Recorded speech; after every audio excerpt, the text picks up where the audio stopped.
So do you think then that it might not be that we see any kind of ground war as such, not least because there's already hostages being held by Hamas, but also because, one, it's incredibly difficult to do in a way, street by street, and also very risky as well for those people doing it? Yes, I mean, that's a big question. I was reading a piece by Lawrence Friedman where he's arguing that apparently now there is more discussion as to whether actually to go ahead with this operation.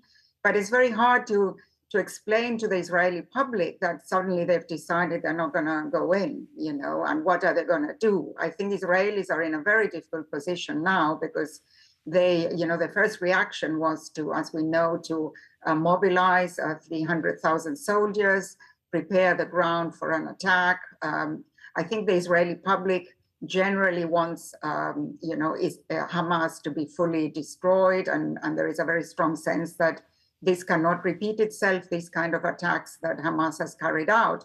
So there's probably a lot of pressure to do something about it. And as your previous speaker explained, there are the constraints of the hostages and public opinion generally, not just the United States, but the understanding that if public opinion turns against them, then it becomes even more difficult. And it can put the life of Israelis abroad also at risk, because there can be terror attacks. There's already a lot of anti-Semitism in many quarters. So this is very problematic.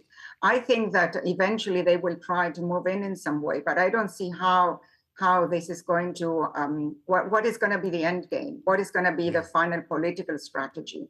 Right. And the only way that, I'm guessing here, that they could find a way around it is to enter in some kind of negotiations, for example, with the Palestinian authorities in the West Bank, and see if they can find some way where negotiations are also started and help the Palestinian Authority and to regain control over Gaza. But that is, I think, a very, very difficult political path. But if I was Israel, that's what I would be trying to do, to find an alternative government in Gaza and work with them together. But of course, for the Palestinians, this is very difficult because nobody now wants to be seen as working together with Israel. And the collaboration to a certain extent between the Palestinian Authority and Israel has undermined the legitimacy also of Mahmoud Abbas. So I think that this whole situation is extremely difficult. But there is a possibility they do not move in. But I don't think what they would do instead, because as we know, massive bombardment does not really deter the enemy. You need boots on the ground. You need to take road by road, city by city, if there is not a massive surrender. And I think Hamas' strategy is exactly what we are seeing in a way, is this decision to maybe fight street by street. The big question is kind of their kind of speciality in a way, isn't it? I mean, it's their territory, it's their knowledge. They know those streets, they know those tunnel networks, they've built them. And also, they are not interested really in a ceasefire. If you're in Hamas, you want to be at war with Israel, because that's the whole point of being Hamas, is it not? Because their belief system is that Israel should not exist. Israel is saying that Hamas should not exist. I don't see anything happening really here, apart from some quite long standoff going on.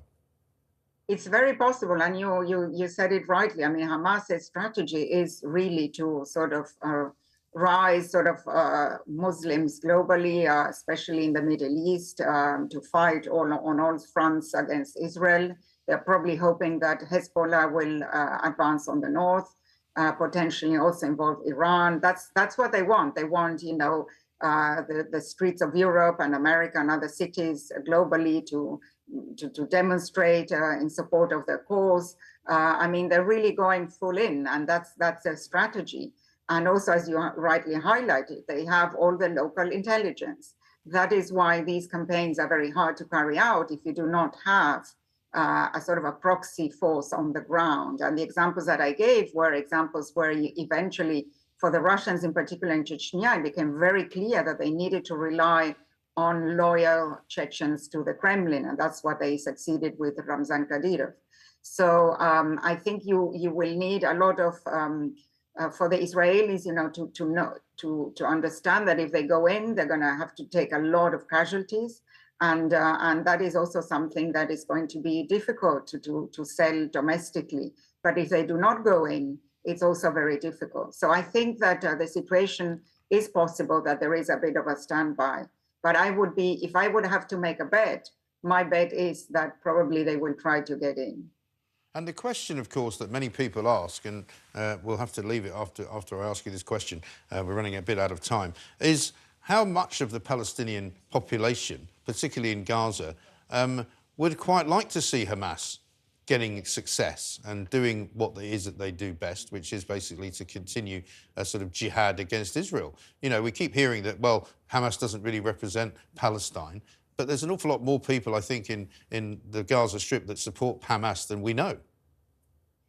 Well, I'm not an expert on the Palestinian conflict, but what I can tell is that in a situation of warfare, when we are fully bombarded on all sides, which is what is happening now to the Palestinian population, your initial tendency is to rally around your leadership and your people. And so I think that is, you know, in the long term, you might be very disappointed with the forces that led you into this disaster, but your initial sort of instinct is to rally around the flag and to rally around sort of the people and the leaders that you know that are in a way trying to protect you or carry out your cause. And I think what the problem now is it's going to be a very strong desire for revenge among the Palestinians. Even if Hamas is defeated, the desire of revenge, the desire to hit at Israel and Israelis is not going to disappear because of the casualties they have suffered. And here what is important, and I go back to the areas that I know best, which is the war in Chechnya, for example. The Russians succeeded eventually in what we call breaking the will of the Chechens to fight. And that is very costly, takes a lot of time.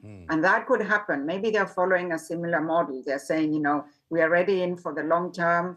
We are going to break their will to fight because we are going to destroy, you know, Hamas and potentially areas of Gaza to the extent that they know that they only have to come to terms with us. That was a bit the strategy that Russia carried out. It got a lot of backlash from the international community and was one of the reasons why Russia and the West started to diverge. So it has a lot of political consequences. And Israel has to be very careful because it's a small country and it relies on external support, also diplomatically. But of course, they have a historical memory. And this horrendous attack by Hamas has brought up all the memories of the Holocaust and of their sort of submissiveness. And I think that's why they don't want to go ever through that again. And that is also understandable. Yeah. So I think that the problem is that we're going to see a cycle of violence, a spiral of violence going up before it calms down and both sides realize that maybe they need to sit down at the negotiating table. Yeah, I think you're absolutely right.